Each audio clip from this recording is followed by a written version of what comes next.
couple of brothers by the last name of Tazarnev, and they planted their bombs on the street corners and around the Boston Marathon area where the runners had started. The bombs went off and killed a couple of people and maimed, several others. So that really birthed the idea of these autonomous camera systems. I served with 1st Marine Division. I saw a need in the market securing areas and assets autonomously. Virtually everybody needs security. Those customers that you face and serve they have the potential to evolve and expand on the market share and the need.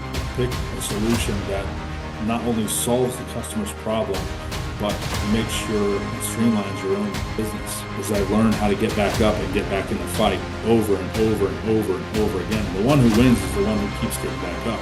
In the future, I believe predictive analysis will have machine learning capabilities to potentially prevent an anomaly before it even happens. AI creates what we call a filter, or I can alert based on a person on a site not wearing the proper protective equipment. You can draw a perimeter around your site and lock the perimeter down so you're able to visibly see people and traffic that comes in or out of that site. I get frustrated when I'm running at a faster pace than the market. Meet Brent Canfield, a U.S. Marine veteran turned tech pioneer. As CEO of Sentry PODS and Smart Digital, he's transforming security with military-grade AI-powered solutions that safeguard assets worldwide. From the battlefield to the forefront of innovation, Brent's journey inspires us all. Welcome to the Inevitable Cast. This podcast is sponsored by Inevitable Flow AI. We help architecture, engineering, and construction companies generate a consistent flow of qualified project leads using smart AI solutions. If you want to book a free consultation to find out more, click the link in the description of the show. Today's guest is a U.S. Marine veteran, entrepreneur, and innovator in autonomous security solutions. Brent Canfield is the CEO and founder of Sentry PODS and Smart Digital, companies that redefining the perimeter security with mobile AI-powered surveillance systems. His journey from the battlefield to building cutting-edge technology has one core mission: to protect people, assets, and critical infrastructure in the most challenging environments. From construction sites to wind farms and high-risk events, Brent is bringing military-grade security to the civilian world. Brent, thank you so much for being here with us. And before we dive into all the insights that you have to share with us today, I would love you to introduce yourself to our audience and explain to us how your background shaped your perspective on security and inspired you to start Smart Digital and Sentry PODS. Yeah, my name is Brent Canfield. I'm the owner of Smart Digital. My background is as you said, a U.S. Marine. I served with 1st Marine Division. I saw a need in the market, for securing, areas and assets autonomously. And I think, I leveraged my tactical background and capabilities to solve problems for customers that have needs in autonomous and clandestine environments. Amazing. And I wonder, what does a typical day look like for you as you run these companies and put out of this technology and solutions out there? Well, as a CEO, I mean, you've got a lot of different, things you've got to do, in order to manage, and it's evolved from the time that I bootstrapped my business to where I am now. Now I've got systems and processes in place, and I've got people who manage, my business at different levels. And so now it's, as a CEO, I just do heartbeat polls on where things are at in the process of, between taking in a customer, or a lead, processing that lead, qualifying the lead, to shipping the order, right? And so there's a lot of things involved that, I do on the day-to-day, but essentially, where I'm at now as a business owner is just managing, and doing heartbeat polls on the processes. Understood. And when it comes to your companies and the solutions they put out there, can you describe in more details what your company does and the problem that it solves? We were essentially a systems integrator. We're an integration firm that, designs solutions to solve complex problems. So as it pertains to providing visibility for people in remote areas, to giving them a sense of security by leveraging and maximizing AI, which we'll talk about technologies and how we leverage technologies to bring cutting edge solutions for our customers. And most of that comes to how do we solve a problem? How do we alert the customer to notify them that there is, potentially a bad actor on their site doing bad things, trying to breach the perimeter of their site or vandalize or steal assets that are on the ground. We do that using, AI and using the metrics of the device, the camera, to detect the anomaly and then report the anomaly. Um, where are you currently deploying all of these systems? Is this all over the world? And if so, like, is there any example that you can share with us that this system made like a measurable impact in a client of yours? Yeah, we deploy units all around the world because we really don't have any kind of restrictions to our demographic area that we service. And that's the beauty of the product that we've created. This product can be shipped anywhere. And so, and as you said, in some of the most challenging environments, these units can operate and be sustainable and provide their own output power. I wonder that, as you said, the challenging environments, what are the biggest challenges in deploying security systems like technology in remote or like high risk areas, and how do you overcome them? I mean, some of the challenges in high risk areas, let's just call a spade a spade. I mean, some of the areas that these are deployed in are, high crime areas. And so you risk vandalism and theft. How we respond to that threat is having units that can be tracked via GPS, having the visibility through the camera lens to be able to see what's going on in real time, and then augmenting that and incorporating that into our new Sentry PODS Fortress AI dashboard.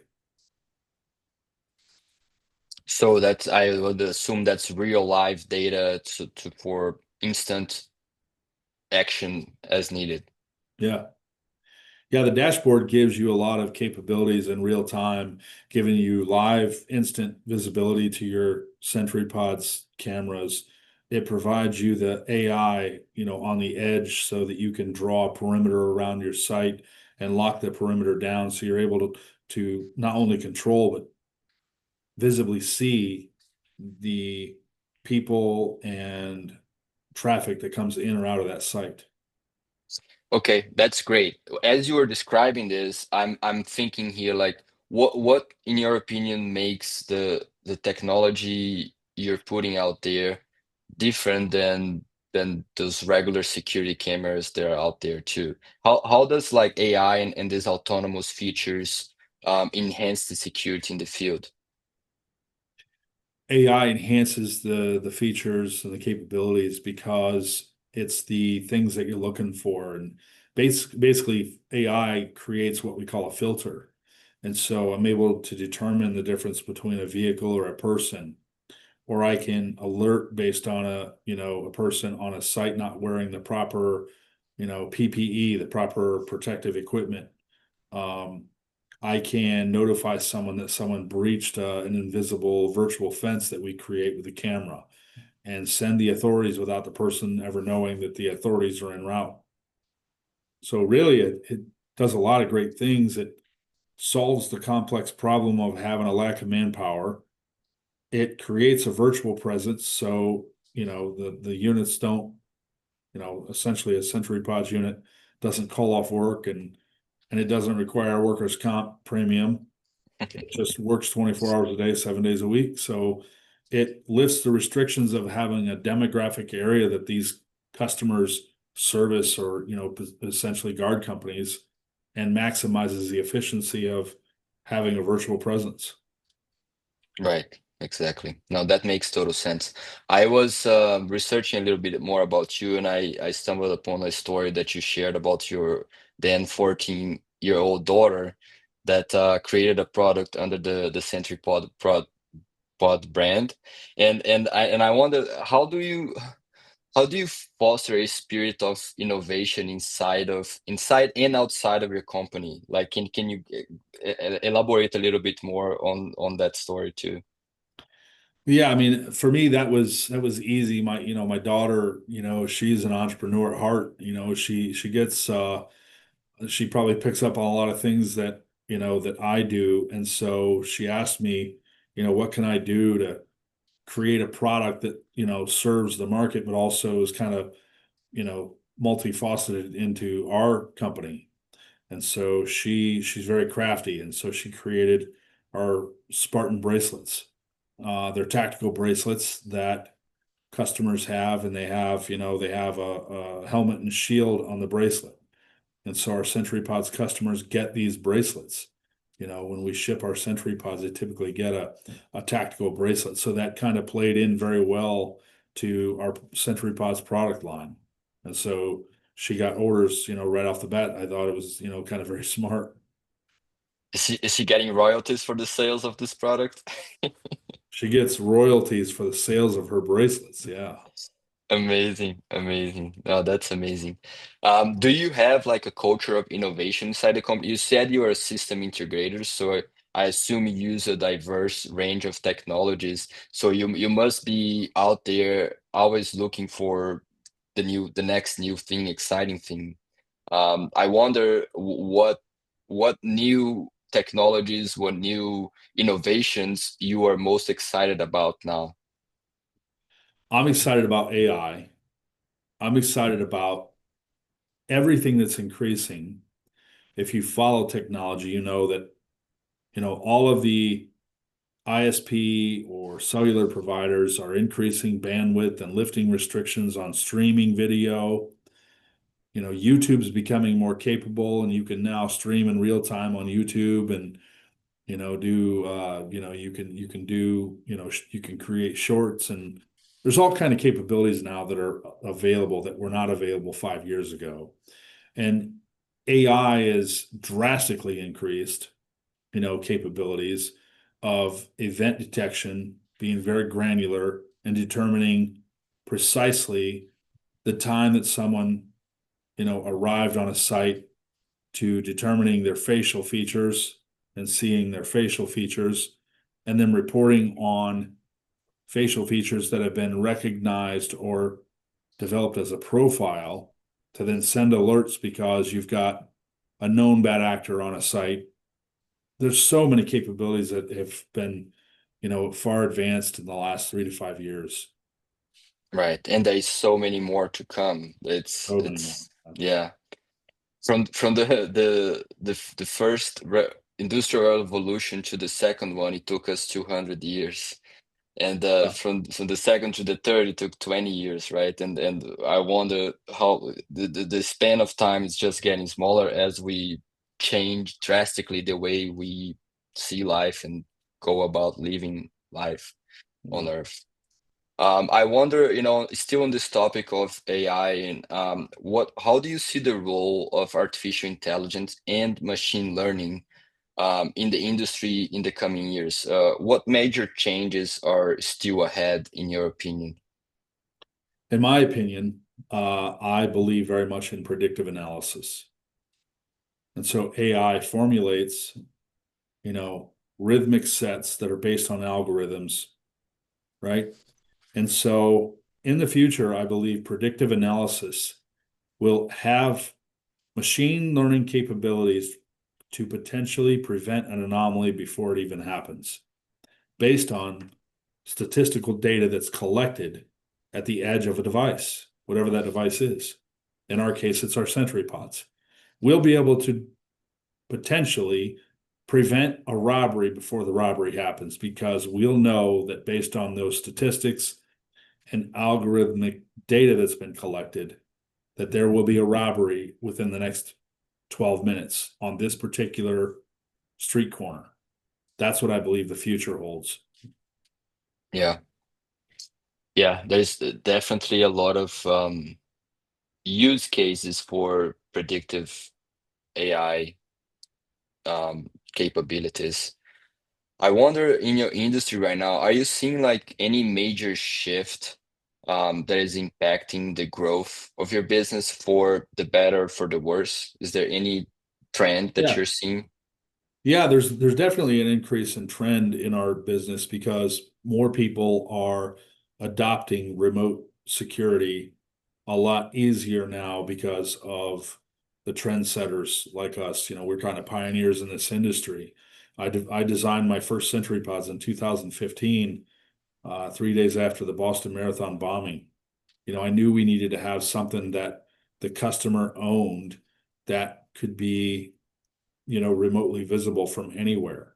You know, uh, if you remember or recall that story, intelligence identified a couple of brothers by the last name of Tazarnev, and they planted their bombs in, on the street corners and around the Boston Marathon area where the runners had started, so the starting line, and the bombs went off and killed a couple of people and maimed, several others.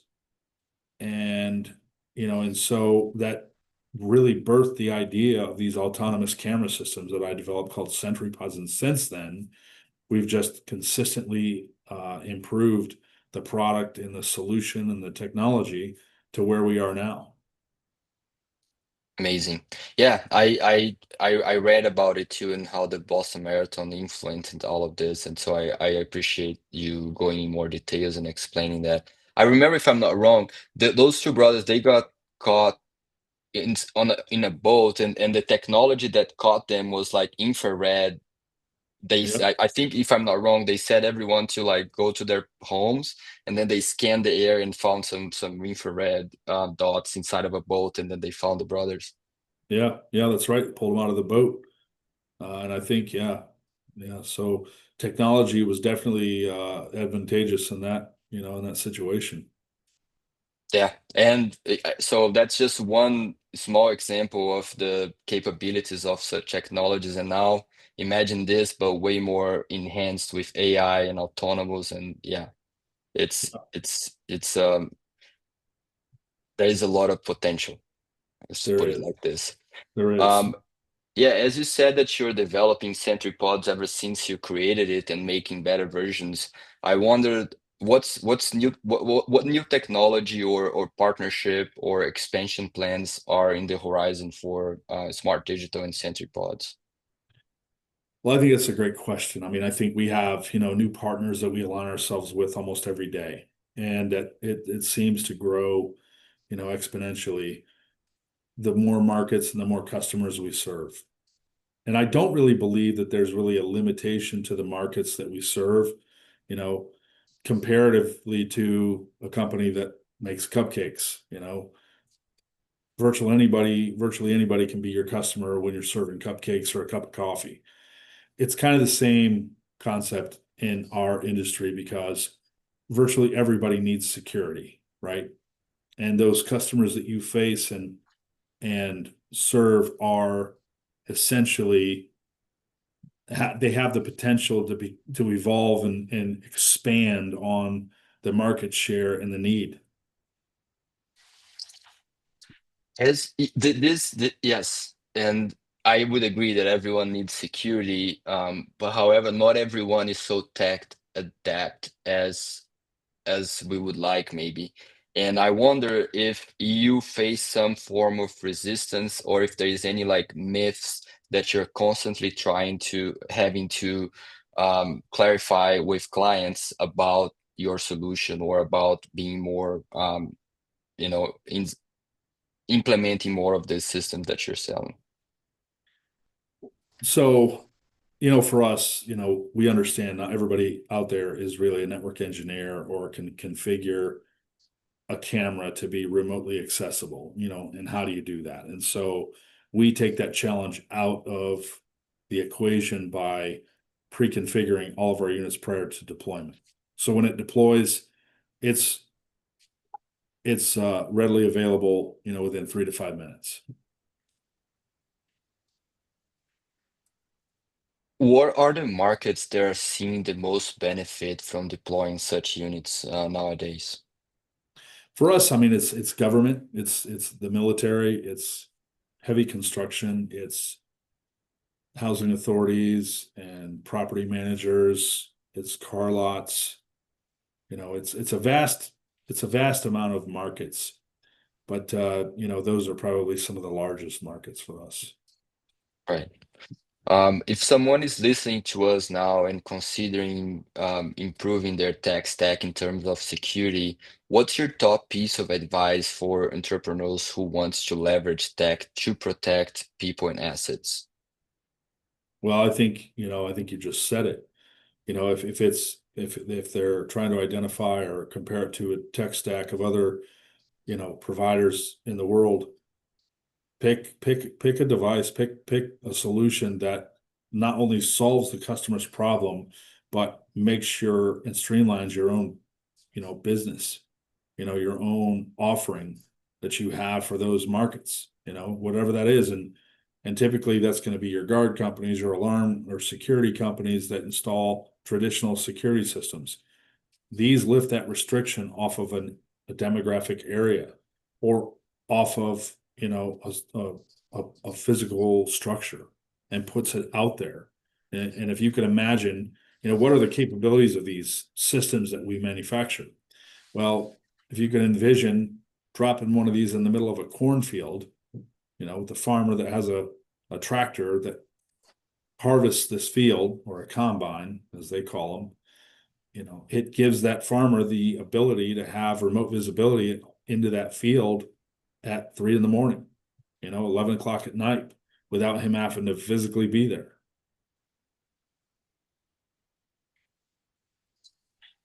Brent, as you're scaling the business, now speaking as an entrepreneur, what is working well for you and what has been frustrating? It's the same tactics that I learned in the Marine Corps. Adapt to your environment quickly, improvise, overcome, and adapt, right? And so as things evolve, as technology evolves, as you face new challenges, adapt to those, absorb those challenges, adapt to those challenges, and come up with a solution to solve the problem, right? To get through the obstacle or solution. People that Right, quit in entrepreneurship or business are people that just couldn't adapt to the environment. They couldn't absorb the failures. They couldn't get through the challenges. They allowed those things to stop them from proceeding. And, for lack of better terms, they take a knee, they hit, they get knocked down, they don't get back up again and get back in the fight. And right. that's one of the things I feel that benefits me the most is I've learned how to get back up and get back in the fight over and over and over and over again. The one who wins is the one who keeps getting back up. The things that are frustrating are the lack of speed, quite frankly. I feel like I move very quickly and I adapt very quickly and I keep a certain pace. And I get frustrated when I'm running at a faster pace than the market, or I'm running at a faster pace than competitors. That doesn't hurt me, but it's that's probably the most frustrating thing is I'm running faster than most. Most. Why do you think this some people are lagging behind? I think it's various reasons. I think it's, you know, everybody can say that, it's lack of ambition, it's lack of focus, it's lack of effort. But I think it could be attributed to people that don't have the same vision. right? They're not blessed with the ability to have that vision. They're not blessed with the ability to see what other people see, what other entrepreneurs see. It's not necessarily because they lack the effort or the ambition. It's just that they don't have the same vision as other people's do, or maybe they don't have the same goals, and nor do they care to really run that fast or be the first one to Right. market or the quickest to market. And that's Yeah. okay. But I think there's a place for everybody. Yeah. I think that was really well said, Brent. We're each on our own pace, and there's nothing wrong in being fast paced. You just may find yourself explaining to a lot of people what you're doing because it's so nuanced that maybe some people Yeah. haven't caught up to what that is indeed, Yeah. right? And Right. that's okay. Yeah. As you're improving and scaling this business, what metrics are you most focused on improving right now, Brent? So that's a great question, man. I'm very performance based, performance driven individual. My business is performance based. I try to reward based on performance, um, because it keeps everybody with the same equilibrium. It keeps everybody with the same momentum and leverage because they understand that their reward is based on performance. Yeah, it makes them accountable and gives them the feeling of an owner, right? Yeah. Yeah. Yeah. So what this is like one thing that I like to ask because I think it's different from many people. Like, what aspects of your business model or your strategy right now have been gaining the most traction? I would say that our Fortress AI dashboard has been gaining a lot of traction since we launched it. More people adapt to it because of the features that it provides, ability to have real-time visibility of your multiple sites across your platform, having the ability to use time lapse to take a compressed or a condensed air, span of time and propagate that into a very compressed, condensed video, over a 3 to 5, 10 minute video of a project that may have taken a year and a half. The compare feature of comparing a time sequence of something, a site from a month ago to what it looks like now. Those are some of the things that we've experienced the most growth from recently. That sounds very interesting. How how many people do you have now, like working in creating these devices? I mean, we have probably 15, 16 employees right now, managing a plethora of key accounts. Amazing, amazing. Where do you see the company going in the next 6 to 12 months, Brent? Is there anything that you're excited about for the company? Yeah, uh, definitely. A lot of technology companies that are have been paying attention to us and that we communicate with on a regular basis, and getting into, the data centers of the world, the more government, more DoD, DOS type customers. There's a lot of potential in the next 6 to 12 months. Amazing, amazing. I love to hear, a futuristic, abundant view of for you and for the company. And it seems like you're doing a great work and seems like you've have had an incredible journey so far. Yeah. Thank you for your service as well in the Yeah. military. And I like to ask this, if you had a wand to fix one thing slowing you down right now, what would it be? Kevin O'Leary talks about signal and noise, and it was something he observed from Steve Jobs when Steve Jobs ran Apple. The thing that I would fix is less noise and more signal.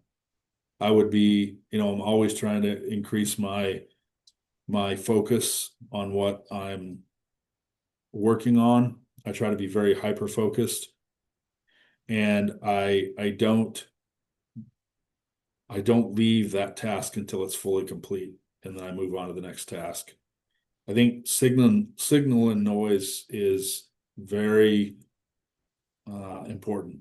Understanding what the signal and noise is, focusing on the signal and bleeding out or drowning or killing the noise.